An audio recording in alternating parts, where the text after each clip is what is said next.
Bienvenidos aventureros a la taberna del D20. Exacto.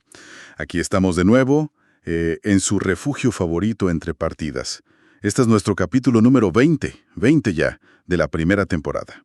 Entre dados y dragones. Qué viaje, ¿no? Tantas historias, hazañas y, bueno, secretos compartidos. Y hablando de aventuras que nos esperan, atención Dungeon Nerds. Una nota rápida pero importante. Saquen sus pergaminos y plumas, o bueno, sus calendarios digitales, lo que usen. El próximo 28 de septiembre de 2025 tenemos una convocatoria épica en el Centro Comercial Cristal. Suena interesante eso. ¿De qué va? Imaginen un día entero, sí, dedicado a sesiones de rol inspiradas en universos tan variados como Pokémon, Gravity Falls, Harry Potter, Aliens, Star Wars, Stranger Things y más sorpresas. ¡Wow! Una mezcla potente. Sí, una oportunidad única para sacar esos personajes del cajón y lanzar dados en escenarios increíbles. Así que agenden, no se lo pierdan. Una jornada memorable, seguro. El tipo de evento que crea leyendas de mesa. Pero bueno, mientras esperamos esa fecha, aquí en la taberna tenemos nuestra propia exploración lista para descorchar, ¿verdad? Precisamente. Hoy vamos a sumergirnos en los recovecos de la historia, la sociedad y las sorprendentes variantes de una de las razas más emblemáticas y, francamente, más estereotipadas de la fantasía. Ajá. Hoy abrimos el barril del conocimiento sobre los orcos. Ah, los orcos. Piedra angular de incontables aventuras en Dungeons & Dragons, ¿no? A menudo son el primer monstruo, digamos, con cara y nombre que encuentran los aventureros novatos. Totalmente. Casi siempre relegados al papel de villano genérico. Exacto.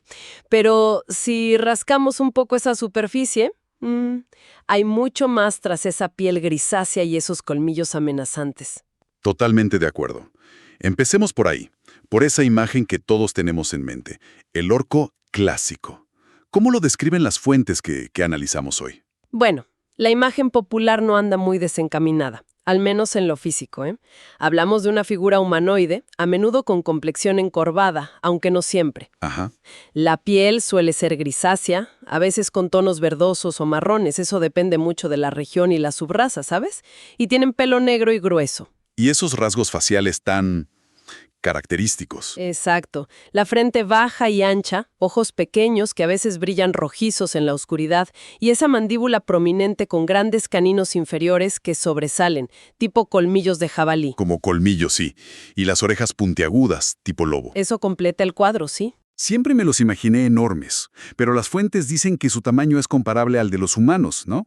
Aunque más macizos. Exacto. No son gigantes per se como los ogros, pero sí tienden a ser más corpulentos, más musculosos que un humano promedio. Irradian esa sensación de fuerza bruta, de poderío físico. Y esa fuerza bruta parece ir de la mano con el temperamento que se les atribuye. Las fuentes hablan de poca paciencia, tendencia a la ira. ¿Están así? Es el estereotipo predominante, sí. Se dice que tienen un temperamento corto, que se ofenden con facilidad y prefieren la acción directa y violenta antes que, digamos, la deliberación o la estrategia compleja. La impaciencia como marca. Definitivamente. Si algo se puede resolver a golpes, probablemente lo intentarán primero. Suena agotador, pero también directo. Supongo que esa inclinación a la acción a veces debe dar resultados, ¿no? Aunque sea por pura insistencia. Puede ser. Aunque claro, la imagen general es de seres bastante irascibles. Sin duda. Pero aquí es crucial hacer una pausa y matizar un poco. Como en todas las razas inteligentes, existen excepciones, ¿sabes? Individuos que rompen el molde de forma espectacular. Ah, claro. ¿Cómo quién? Pensamos inmediatamente en figuras como el rey Obold Many Arrows, un líder que demostró una visión y una capacidad estratégica muy alejadas del orco típico. Ya profundizaremos en él, porque es clave para entender la evolución orca. Bien apuntado. Entonces, tenemos el físico, el temperamento general, cómo funciona su sociedad tradicionalmente. Las fuentes describen una cultura intensamente guerrera. Intensamente es la palabra adecuada, sí. La guerra, o la preparación para ella, es el eje central de su existencia. Su filosofía de vida muy marcada por la influencia de su dios principal, Grumsh, el que no duerme. Grumsh el tuerto. Ese mismo. Su filosofía se basa en la creencia de que la supervivencia y la prosperidad solo se logran subyugando a los enemigos y controlando territorios y recursos por la fuerza. O sea, una visión del mundo bastante agresiva. Totalmente.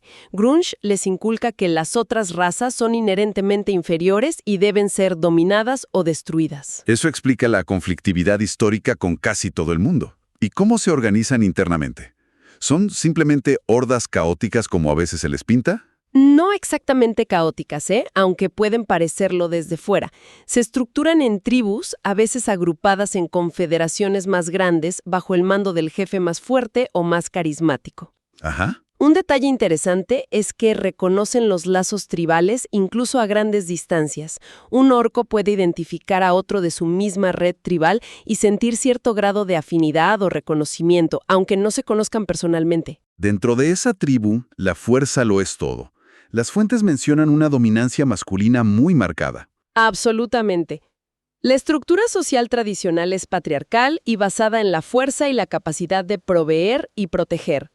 Las hembras, aunque vitales para la supervivencia de la tribu, a menudo son consideradas como posesiones o, símbolos del estatus del macho.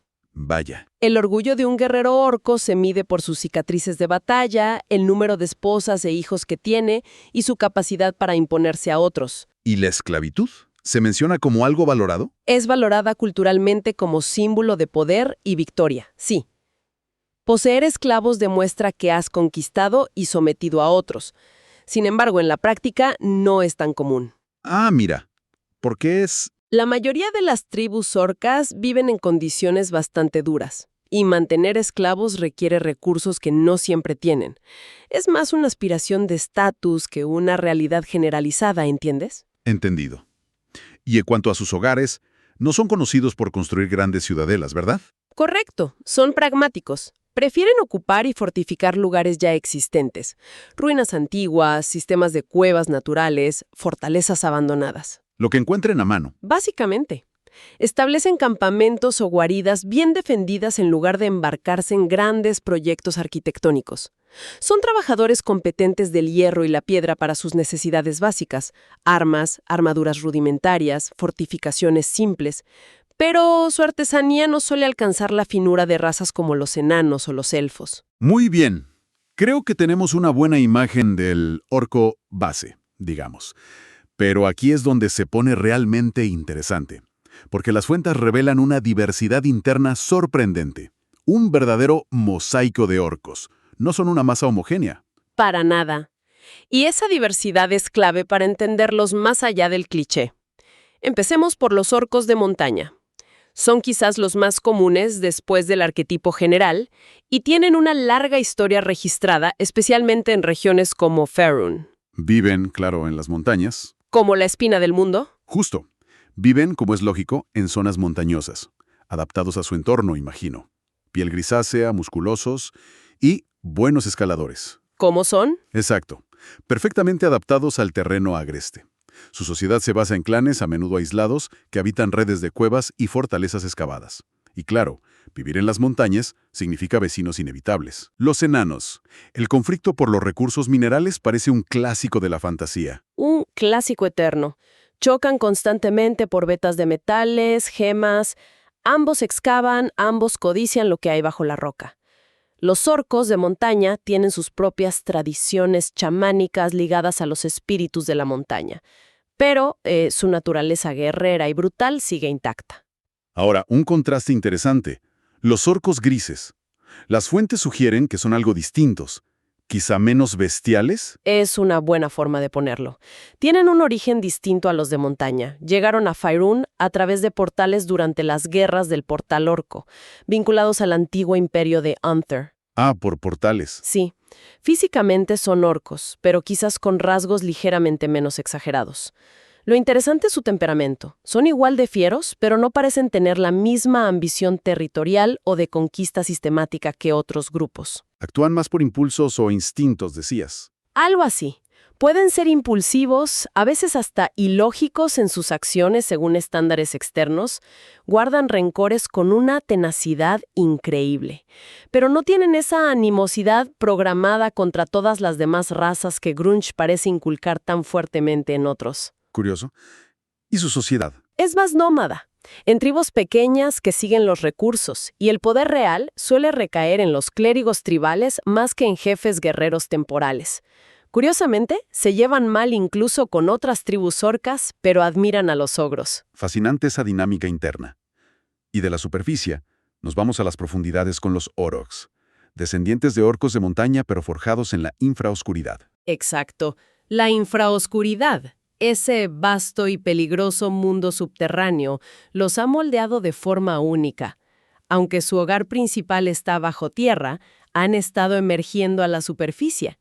Y donde llegan, tienden a dominar a otras tribus orcas. ¿Por qué? ¿Simplemente por ser más duros por venir de la infraoscuridad? No solo eso, son notablemente más inteligentes, organizados y disciplinados que el orco promedio de superficie.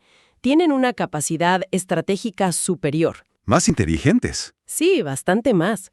Incluso han establecido ciudades permanentes en la infraoscuridad, centradas alrededor de forjas masivas que aprovechen el calor volcánico. Y esto es notable. La mayoría de los Oroks son alfabetizados, hablan orco y subcomún. Orcos alfabetizados con ciudades subterráneas. Eso sí que rompe el molde. Demuestra una capacidad de adaptación y desarrollo cultural que no se suele asociar con ellos. Totalmente. Son maestros forjadores utilizando minerales exóticos de la infraoscuridad. Su entrenamiento militar es riguroso desde jóvenes, son líderes natos dentro de la estructura orca más amplia debido a esa mezcla de fuerza e intelecto. Representan un potencial orco diferente. Y hablando de diferencias radicales, llegamos a un caso que me dejó pensando mucho. Los Ondantis. ¿Orcos? ¿Pacifistas? ¿En serio? Sí, es uno de los giros más sorprendentes del lore orco, la verdad. Físicamente, son orcos robustos y resistentes, como cualquier otro. Pero su cultura está definida por una devoción absoluta a Eldad. Eldad. ¿La diosa de la paz, las cascadas y los lugares serenos? ¿Orcos devotos de Eldad? Eso sí que es contraintuitivo. Totalmente. ¿Y cómo se manifiesta esa fe? Viven en comunidades tranquilas, dedicados a la agricultura y la recolección sostenible, tomando solo lo necesario. Rechazan la violencia innecesaria. Sí, gracias a su fe, pueden acceder a magia divina protectora y sanadora. Conjuros como santuario, purificar comida y bebida, piel de corteza. Además, son inmunes a encantamientos y resisten venenos. Y viven más tiempo. Significativamente más. Su estilo de vida pacífico y la magia curativa de Eldad les permiten alcanzar los 60 años, una edad muy avanzada para un orco común. ¿60 años? Sí, los más sabios se convierten en clérigos que guían a su pueblo. Son la prueba viviente de que la naturaleza orca no es un destino inmutable. Qué contraste tan potente con la imagen habitual. Y bueno, con otros híbridos y variantes que mencionan las fuentes, como los temibles Ogrillons. Mitad ogro, mitad orco. Pura furia desatada. Los Neo-Oroks, estos creados artificialmente por los magos rojos de Thay. Buscando soldados leales y brutales a la vez. Una combinación peligrosa. O los Boogins, que son mezcla de orco y Quaggoth subterráneo. Es un espectro enorme realmente. Exacto. No podemos detallar cada uno hoy para no extendernos demasiado, pero sirven para ilustrar esa increíble diversidad. Desde la brutalidad híbrida del Ogrillón hasta la lealtad controlada del Neo-Orc, pasando por adaptaciones subterráneas como los Boogins, muestra que la sangre orca puede mezclarse y adaptarse de formas muy variadas. Entonces, viendo toda esta diversidad, ¿cómo encajan los orcos en el gran tapiz de un mundo como Faerun? Históricamente han sido una amenaza recurrente, ¿no? Indudablemente. Durante siglos, las hordas orcas han sido un flagelo para las civilizaciones de Faerun. Reinos enteros de humanos, elfos y enanos han caído ante sus mareas verdes. La Costa de la Espada, el norte, pocas regiones se han librado de sus incursiones. De antes que algo cambió, especialmente alrededor de la plaga de conjuros. Sí, Ese fue un periodo de caos y transformación en todo Toril. Y para los orcos marcó el ascenso de una figura y un concepto revolucionarios: el rey Obuld Many Arrows y su reino epónimo. El reino de muchas flechas, Many Arrows. Háblanos más de él. Suena diferente a una simple guarida fortificada o una horda errante. Y lo es. Fundado por Obuld hace aproximadamente un siglo antes de los eventos más recientes registrados en las fuentes, es el único ejemplo conocido de una nación orca estable y relativamente civilizada en la superficie de Faerûn. Civilizada. ¿Una nación orca? Relativamente, sí. Está estructurada de forma similar a los reinos vecinos no orcos, con leyes, diplomacia y una organización interna compleja. ¿Una nación orca buscando la paz? ¿O al menos la estabilidad? Suena casi imposible. Esa es la parte más fascinante y controvertida. Obul forjó una paz precaria pero duradera con sus vecinos tradicionales como los enanos de Mithril.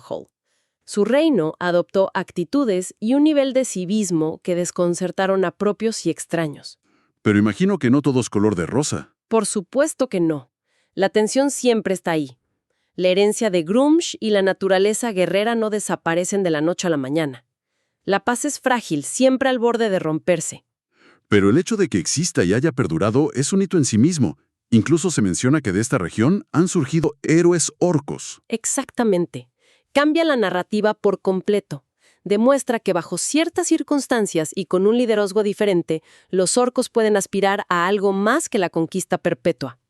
Abre la puerta a personajes orcos jugadores que no sean simples bárbaros sedientos de sangre. Fascinante, de verdad. Para ir cerrando este recorrido, un par de detalles curiosos que no podemos dejar pasar. La dieta orca. Las fuentes son, bueno, poco halagüeñas.